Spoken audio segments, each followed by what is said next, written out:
जय हिंद दोस्तों। हम लोग रेलवे एग्ज़ाम के लिए साइंस की सीरीज चला रहे थे। उसमें से दो टॉपिक हम ऑलरेडी डिस्कस कर चुके हैं दोस्तों। साइंस में यह तीसरा टॉपिक है जिसको हम लोग डिस्कस करने वाले हैं। टॉपिक का नाम है कोशिका यानी सेल। तो दोस्तों इसको हम लोग डायग्राम के द्वारा विधिवत ढंग से जितना डिमांड है रेलवे एग्ज़ाम के लिए उतना अच्छे से डिस्कस करेंगे। आपको यह वीडियो पूरा देखना है और नोट्स बिल्कुल आराम से जिस तरीके से हमने डिजाइन किया उसी तरीके से नोट्स आपको बना लेना है। इसके बाद आपका काम सिर्फ रह जाएगा रिवीजन करना और आप आसानी से रिवीजन करते रहिए और टेस्ट सीरीज या एमसीक्यू वगैरह आप इसके सॉल्व करते रहिए। परेशान होने की ज़रूरत नहीं है। हमने जो प्रीवियस ईयर क्वेश्चन पेपर थे रेलवे के उनके भी लगभग 10 से 15 क्वेश्चनों को यहाँ पे डिस्कस किया है। तो आप पूरा चैप्टर पढ़िए। इसके बाद पढ़ने के बाद हम लोग लास्ट में एक एमसीक्यू 10 से 15 क्वेश्चनों का यहाँ पे डिस्कस करेंगे। तो दोस्तों चलिए आज का हम लोग वीडियो शुरू करते हैं। उससे पहले जो लोग चैनल पे नए आए हुए हैं, चैनल पे नए लोग जुड़े हुए हैं, वो लोग चैनल को सब्सक्राइब करते हैं, बेल आइकन को प्रेस जरूर करते हैं ताकि जितने भी वीडियो डालें उनका समय पे आपको नोटिफिकेशन मिलता रहे और मेरी सारी क्लासों का आप अच्छे से उपयोग कर सकें।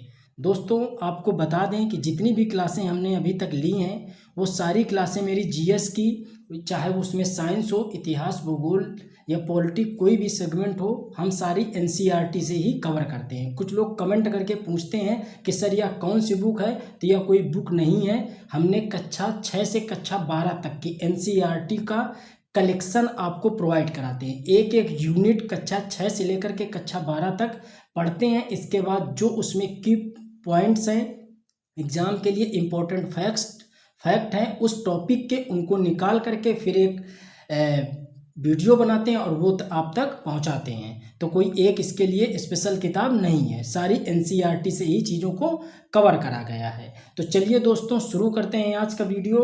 और सबसे पहले हम लोग पढ़ते हैं कोशिका यानी कि सेल के बारे में। तो देख लेते हैं हम लोग सबसे पहले परिभाषा से ही शुरू करते हैं कि कोशिका क्या होती है। तो दोस्तों कोशिका जीवधारियों की कोशिका, एक सेकेंड यहाँ पे देखते हैं हम लोग सेल के बारे में कि कोशिका जीवधारियों की आधारभूत संरचना एवं कार्यात्मक इकाई होती है। ठीक है, छोटी छोटी कोशिकाओं से मिलकर के एक जीव का निर्माण होता है। ये बात तो आप समझ गए कि छोटी छोटी कोशिकाएं मिलती हैं और इसके बाद एक जीव का निर्माण होता है। वो कैसे है तो समझो। सबसे पहले आप यहाँ पे समझो कि यह कोई एक सेल है। ठीक है, जब कई सेल मिली यानी कई कोशिकाएं मिली तब एक ऊतक बना। जब कई ऊतक मिले तब एक अंग बना। और जब कई अंग मिलते हैं तो बॉडी का क्या बनता है, ऑर्गन सिस्टम यानी अंग तंत्र बनता है। अंग तंत्र में जैसे हाथ, पैर, मुंह, नाक, गला, ये सब जो बॉडी पार्ट्स आ जाते हैं उनको अंग तंत्र कहा जाता है। ठीक है, और जब ये सब मिल जाते हैं तो एक जीव बन जाता है, एक व्यक्ति, एक या फिर एक पादप का निर्माण हो जाता है। तो यह डायग्राम आप देख रहे हैं, यह डायग्राम किसका है, तो यह डायग्राम सेल का है। सेल में आप ये छोटी छोटी चीज़ें देख रहे होंगे। ठीक है, इन चीज़ों को हम लोग एक एक डिस्कस करेंगे कि कौन सी चीज़ कहाँ पे व्यवस्थित करी गई है। तो आपको ये परेशान होने की ज़रूरत नहीं है। जो भी चित्र में दिखाया गया है सब जो इम्पोर्टेंट है एग्जाम के पॉइंट ऑफ व्यू से सबको हम यहाँ पे डिस्कस करेंगे। बस आपको पूरा वीडियो देखना है और इसका नोट्स अच्छे से बना लेना है। चलिए, तो ये बात आपको समझ में आ गई कि कोशिका क्या है कि सेल, कई जब कोशिकाएं मिलती हैं तब एक ऊतक बनता है। जब कई ऊतक मिलेंगे तब एक अंग बनेगा, बॉडी का एक अंग बनेगा। मान लो हाथ बन गया, फिर ठीक है, फिर जब कई अंग मिलेंगे तब क्या होगा, एक बॉडी निर्मित होगी। ठीक है, एक अंग तंत्र बनेगा। कई अंगों का समूह अंग तंत्र कहलाता है। फिर एक इंसान की या किसी पादप की बॉडी निर्मित हो जाएगी। तो ये चीज़ आप अच्छे से समझ गए होंगे। इस डायग्राम को आप अच्छे से नोट कर लीजिएगा। चलिए, अब कोशिका के अध्ययन को क्या बोला जाता है, तो कोशिका के अध्ययन को बोला जाता है साइटोलॉजी। खूब एग्जाम में पूछा जाता है साइटोलॉजी। अब कुछ फैक्ट समझ लो। जैसे कोशिका की खोज पूछता है, मृत कोशिका की खोज किसने करी, तो 1665 में रॉबर्ट हुक ने करी। किसकी, मृत कोशिका की खोज। कोशिका के पिता या कोशिका के जनक के रूप में हम लोग किसको जानते हैं, रॉबर्ट हुक को जानते हैं। इन्होंने ही मृत कोशिका की 1665 में खोज करी थी। कोशिका की खोज, अगर जीवित कोशिका की बात कर लेंगे, जीवित कोशिका की खोज किसने करी, तो एंटोनी वान लीवन हॉक ने करी, 1674 में करी। किसने करी? एंटोनी वान ल्यूवेनहॉक ने करी। किसकी? जीवित कोशिका। देखो क्वेश्चन में डिफरेंस समझते जाना। फर्जी का कमेंट करोगे उससे कोई मतलब सिद्ध होगा नहीं कि आप गलत पढ़ा रहे हो, ये पढ़ा रहे हो, वो पढ़ा रहे हो। आप क्वेश्चन की डिमांड, क्वेश्चन की रूपरेखा समझो कि क्वेश्चन में यहाँ पे जीवित कोशिका, यहाँ पे मृत कोशिका है। हम देखते हैं कि कुछ कमेंट इस तरीके से आते हैं कि सर जी ने गलत पढ़ा दिया, यहाँ पे जीवित है, यहाँ पे मृत है। अरे पहले आप क्वेश्चन को समझ तो लो कि लिखा क्या है। हमने लिख रखा है मृत कोशिका की खोज करी रॉबर्ट हुक ने, जीवित कोशिका की खोज करी एंटोनी वान ल्यूवेनहॉक ने। अगर आपसे डायरेक्ट पूछता है कोशिका के पिता या जनक किसे कहते हैं, तो रॉबर्ट हुक को कहा जाता है। कोशिका सिद्धांत किसने दिया? तो स्लाइडन एंड स्वान ने दिया। 1838 से 1839 के बीच में इन्होंने सिद्धांत दिया था। तो ये कुछ की फैक्ट हैं जो एग्जाम में डायरेक्ट आपसे पूछता है, तो इनको बिल्कुल आपको दिमाग में सेट करके चलना है। अब देखिए आगे और आपसे कुछ पूछता है कि सबसे बड़ी और छोटी कोशिका कौन सी है, लंबी कोशिका कौन सी है। तो अगर आपसे ये पूछता है कि सजीव की सबसे बड़ी कोशिका कौन सी है, तो आप क्या बताएंगे? शुतुरमुर्ग का अंडा सर सबसे बड़ा होता है, यह सजीव की सबसे बड़ी कोशिका कही जाती है।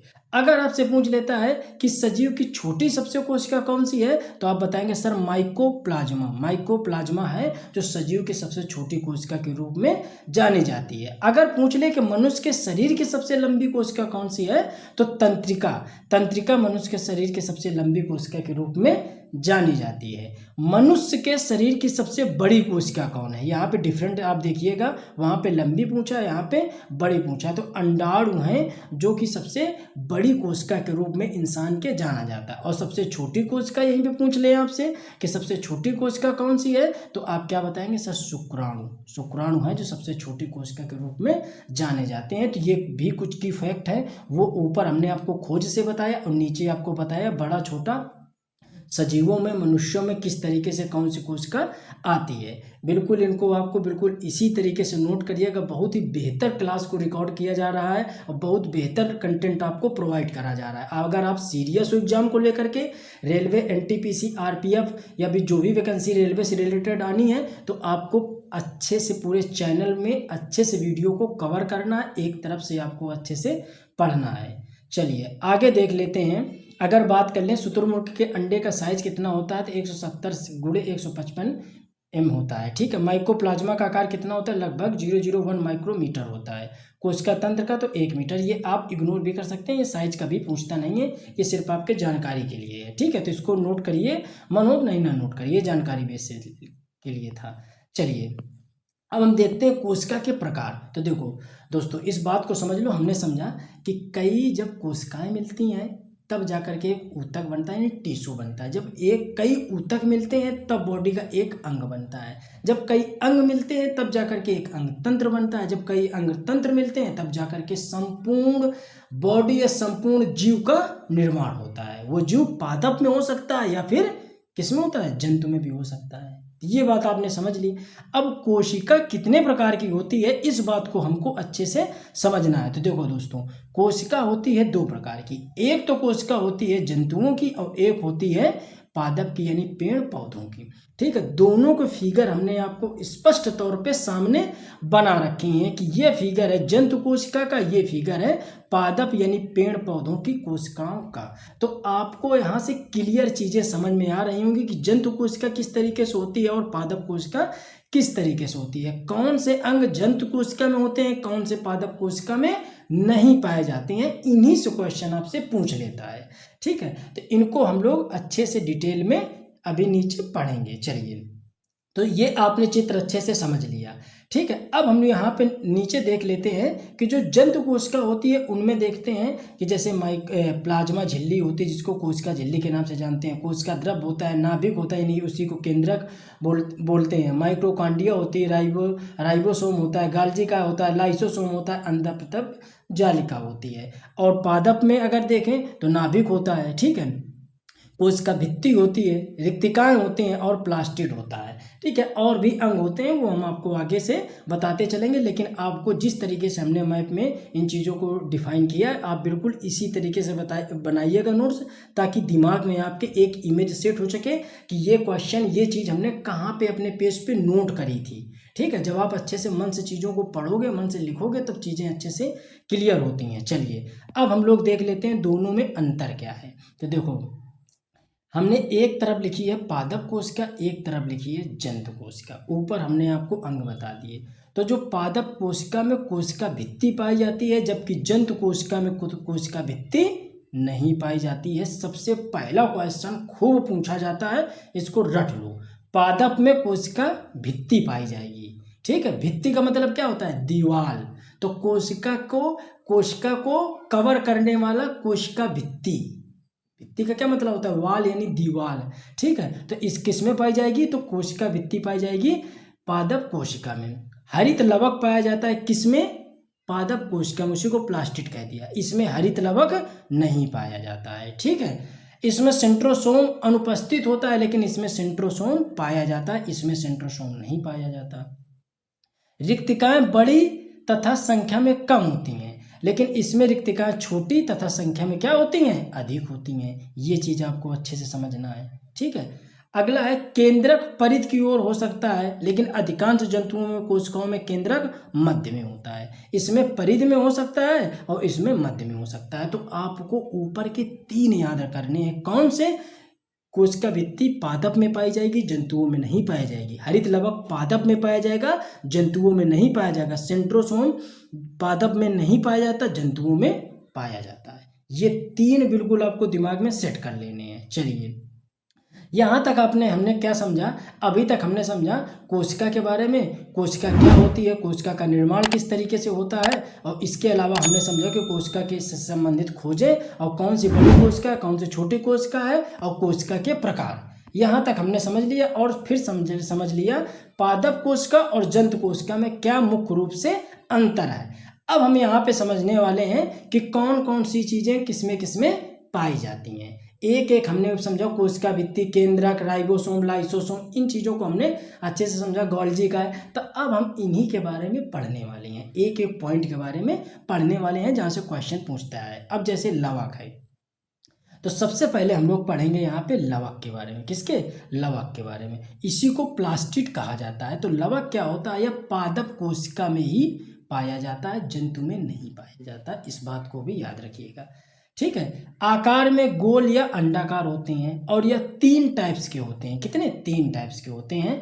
तो इन तीनों टाइप से क्वेश्चन पूछता है, इन तीनों टाइप को हमको पढ़ना है। जैसे अब सबसे पहले पूछेगा, एक होता है वर्णी लवक, दूसरा होता है अवर्णी लवक, तीसरा होता है हरित लवक, या इसी को क्लोरोप्लास्ट बोला जाता है। तो 3 टाइप्स इसके आपको यहाँ पे समझने हैं। एक है वर्णी, एक है अवर्णी, दूसरा है हरित लवक।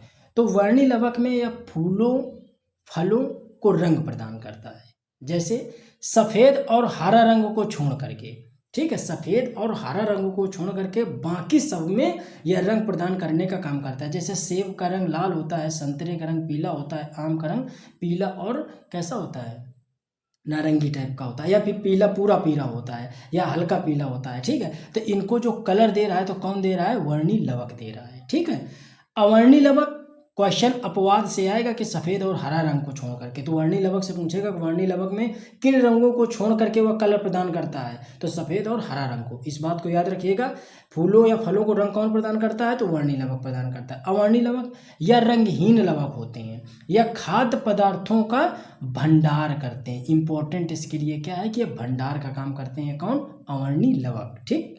या पौधों को सफ़ेद रंग देते हैं। कौन से? सफ़ेद रंग। अब यह जड़ों और फूलों में भी पाए जाते हैं, ठीक है। जड़ों में भी पाए जाते हैं। तो जैसे जड़ किसी की अगर वाइट कलर की होती है, तो वो कलर कौन दे रहा है? तो अवर्णी लवक उसको दे रहा है। हरित लवक और क्लोरोप्लास्ट क्या होता है? तो जिस लवक में पूर्ण रूप से क्लोरोफिल वर्णक होता है उसे हरित लवक कहते हैं। यह पत्तियों को हरा रंग प्रदान करता है। जैसे आपने पेड़ की हरी पत्तियां देखी, तो किसके कारण है? तो क्लोरोप्लास्ट के कारण है, यानी हरित लवक का वह एक मुख्य उदाहरण है। इसी से क्वेश्चन आपसे पूछता है, ठीक है। तो ये बात आप अच्छे से समझ गए होंगे।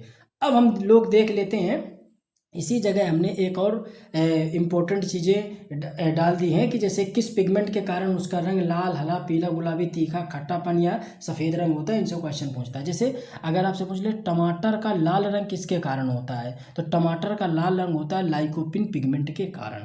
गाजर का लाल रंग किसके कारण होता है? तो लाइकोपिन पिगमेंट के कारण गाजर का लाल रंग होता है। लेकिन नारंगी किसके कारण होता है गाजर का? तो कैरोटीन के कारण होता है। कौन सा पिगमेंट?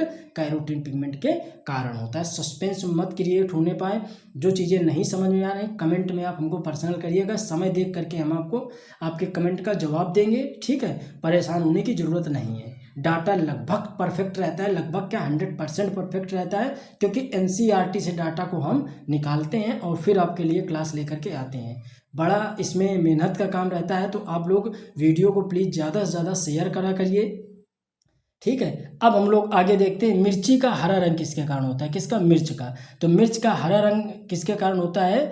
तो वेप्सिन पिगमेंट के कारण होता है। लेकिन मिर्च में तीखापन किसके कारण होता है? तो कैप्सेसिन पिगमेंट के कारण होता है। खीरे में कड़वाहट किसके कारण होता है? तो बीटेसिन एक पिगमेंट पाया जाता है, या फिर कुकर विटसिन होता है, ये पिगमेंट पाया जाता है जिसके कारण इसका रंग कड़वाहट होता है, इसमें कड़वाहट होती है खीरे में। मूली का तीखापन किसके कारण होता है? तो आइसोसिनेट के कारण होता है मूली का तीखा रंग। आलू का हरा रंग किसके कारण होता है? तो सोलोन के कारण आलू का हरा रंग होता है। दूध का सफ़ेद रंग कैसीन प्रोटीन के कारण, लेकिन पीला रंग तो कैरोटीन प्रोटीन के कारण।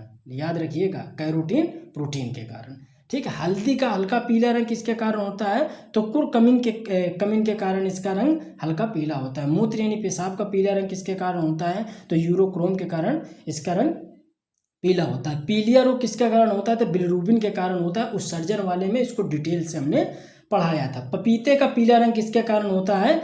तो जैंथोफिल ऑप्शन में ज़्यादातर देता है, लेकिन अगर ये ऑप्शन में ना हो तो आप इसको टिक करिएगा, दोनों हमने यहाँ पे लिख रखे हैं। सेब का लाल रंग किसके कारण होता है? तो एथोसाइनिन के कारण सेब का लाल रंग होता है। तो दोस्तों ये सारे इंपॉर्टेंट है, क्वेश्चन आपसे ऐसे ही पूछता है। हमारी कोशिश ये रहती है कि जो यूनिट आप पढ़ रहे हो उससे रिलेटेड लगभग 100% डाटा आपको एक वीडियो एक जगह पे मिल जाए, ताकि आप भटके ना कि ये यार कहाँ से पढ़ना, इन चीज़ों को कहाँ से कवर करना है, ऐसी स्थिति आपके साथ पैदा ना हो। हमारे अगर आप मेरे वीडियो पे ट्रस्ट कर रहे हो, आपको लग रहा है बेहतर कंटेंट है, तो भरोसा रखो, पूरे यूट्यूब में सबसे बेहतर चीज़ें आपको मिलेंगी, ठीक है।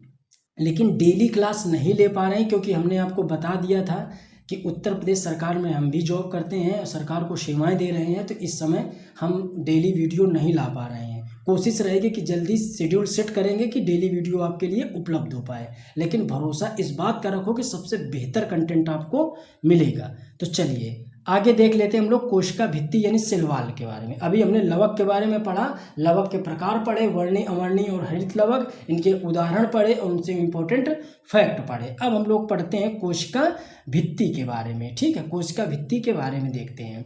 तो कोशिका भित्ति यह सेलुलोज की बनी होती है। यह चित्र आप देख सकते हैं, कोशिका भित्ति है, ठीक है। कोशिका को निश्चित आकृति प्रदान करती है, कोशिका को निश्चित आकृति प्रदान करती है। यह आंतरिक भाग की रक्षा करती है। सेल के आंतरिक भाग की रक्षा कौन करता है? तो कोशिका भित्ति करती है।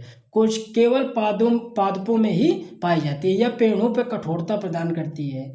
जीवाणु एवं वनस्पति कोशिकाओं में कोशिका झिल्ली के दृढ़ आवरण को कोशिका भित्ति कहा जाता है। ये बात आप समझ गए होंगे, लेकिन क्वेश्चन आपसे यहाँ से पूछता है कि बताइए जंतुओं में कोशिका भित्ति किसकी बनी होती है, पादप में किसकी बनी होती है, जीवाणुओं में किसकी बनी होती है और कवक में किसकी बनी होती है। अगर आप सीरियस होकर चीज़ों को पढ़ रहे होंगे तो आपको ये आइडिया लग रहा होगा कि नहीं सर ये क्वेश्चन हमको मिले हैं और वास्तव में क्वेश्चन यहीं से पूछे भी जाते हैं, ठीक है। तो अब ये आप याद रखिए कि जंतुओं में लिपिड एवं प्रोटीन की बनी होती है, पादप में सेलुलोज की बनी होती है, जीवाणुओं में पेप्टिडोग्लाइकाइन की बनी होती है, कवक में काइटिन की बनी होती है।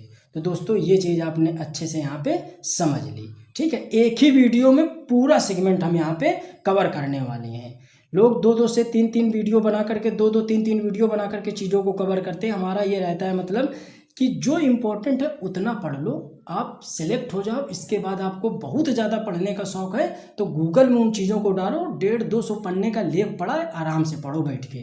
अभी डिमांड क्या है, आपको सिलेक्ट होना है, तो सिलेक्ट होने के लिए अच्छा कंटेंट, बेहतर और स्मार्ट स्टडी के तहत आपका चयन हो, इस रणनीति पे हम काम कर रहे हैं। तो चलिए अब देखते हैं कोशिका झिल्ली के बारे में। तो कोशिका झिल्ली, इसका अन्य नाम होता है प्लाज्मा झिल्ली। यह प्रोटीन से बनी होती है, ठीक है। इसकी खोज किसने करी? तो रॉबर्ट हुक ने इसकी खोज करी। यह चित्र आप देख रहे हैं तो किसका है? कोशिका झिल्ली का है, ठीक है। कार्य इसका क्या होता है? कोशिका को सुरक्षा प्रदान करना, विषाक्त पदार्थों को कोशिका से बाहर निकालना, ना कि शरीर से बाहर निकालना, दोनों में अंतर है। विषाक्त पदार्थों को शरीर से बाहर निकालने के लिए हमने आपको उत्सर्जन तंत्र बताया है। उसमें कौन कौन से अंग हैं, जैसे लंग्स हो गया, ठीक है, लीवर हो गया, किडनी हो गई, स्किन हो गई। स्किन क्या बाहर निकालती है, सीबम निकालती है, पसीना निकालती है, ठीक है, ये चीज़ें हो गई। किडनी क्या बाहर निकालती है, किडनी क्या फिल्टर करके भेजती है, ठीक है। तो इस तरीके से उत्सर्जन तंत्र को हमने पढ़ाया था, तो उसको जा करके जरूरत लगे तो आप वीडियो देखिएगा, ठीक है। तो विषाक्त पदार्थों को कोशिका से बाहर निकालने का काम कोशिका झिल्ली करती है, लेकिन शरीर से बाहर निकालने का काम जो उत्सर्जन तंत्र में पढ़ाया वो करते हैं, ठीक है।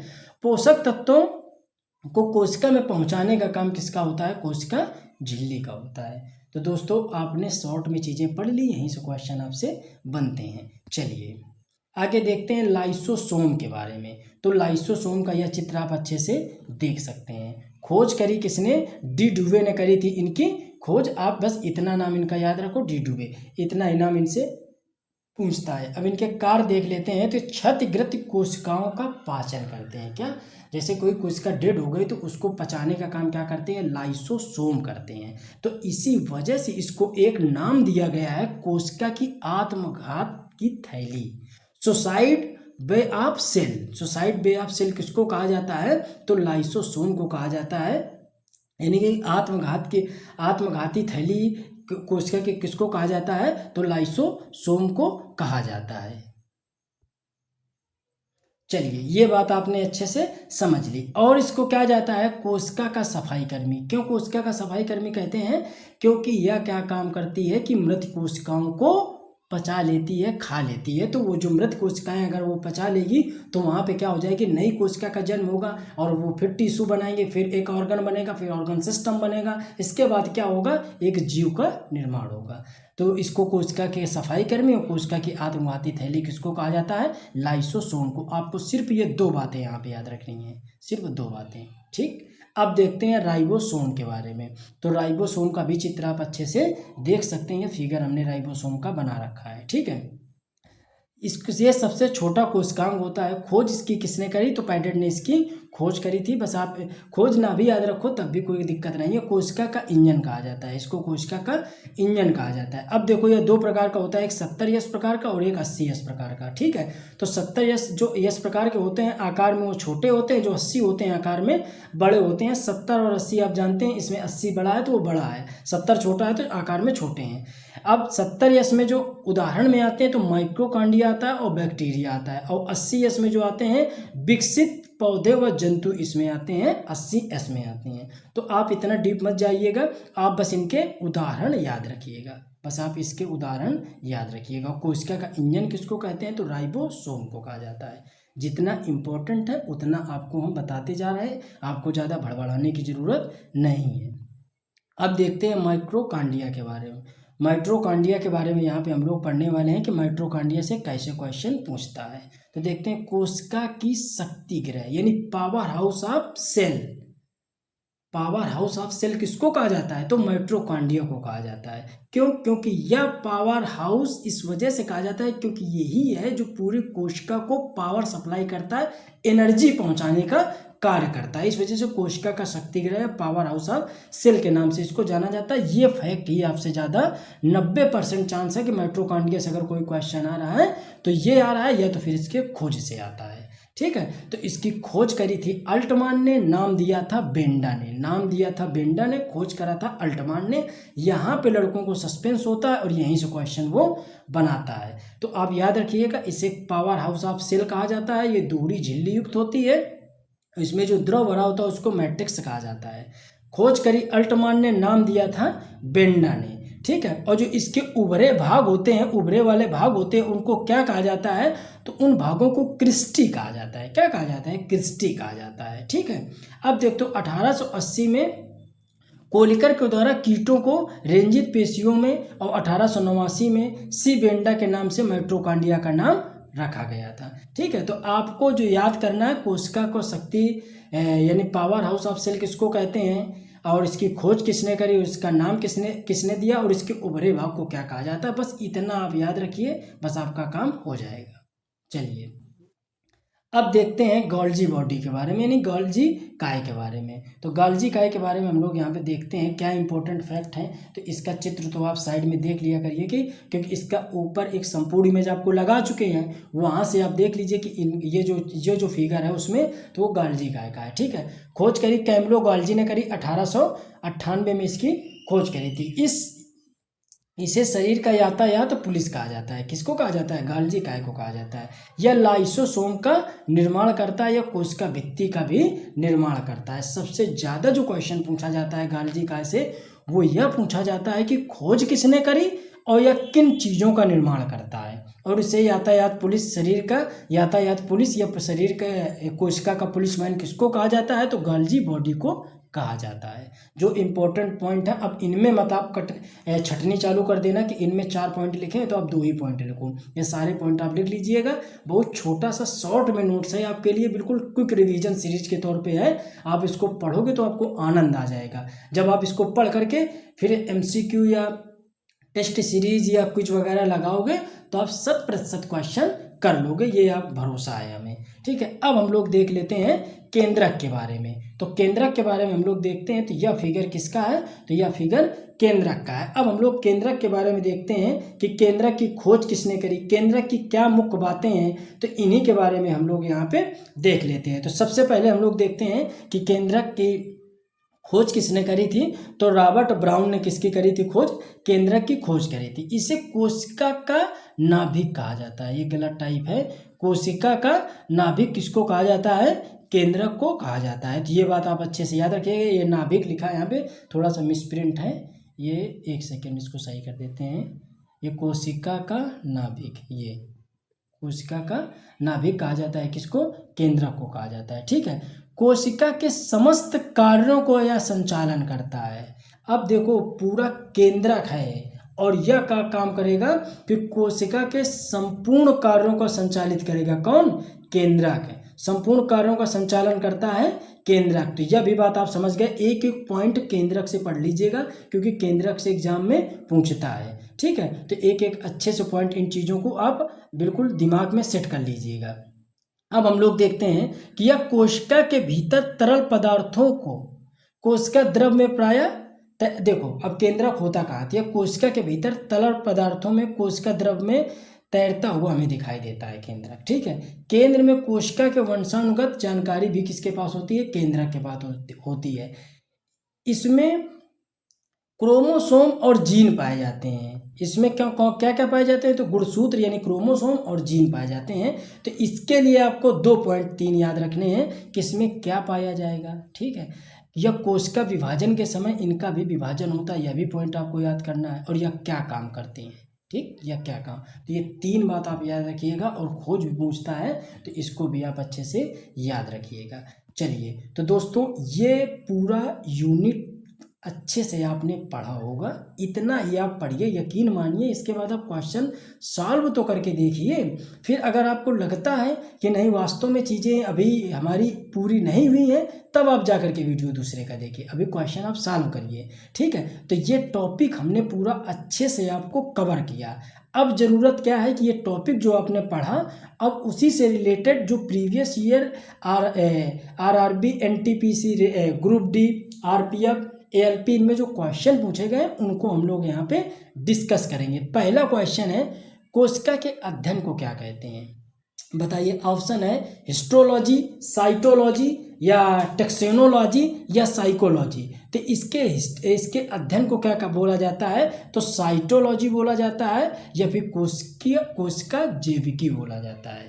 तो यह बात आप अच्छे से समझ गए। अगला क्वेश्चन हम लोग देखते हैं, सबसे छोटी कोशिका होती है।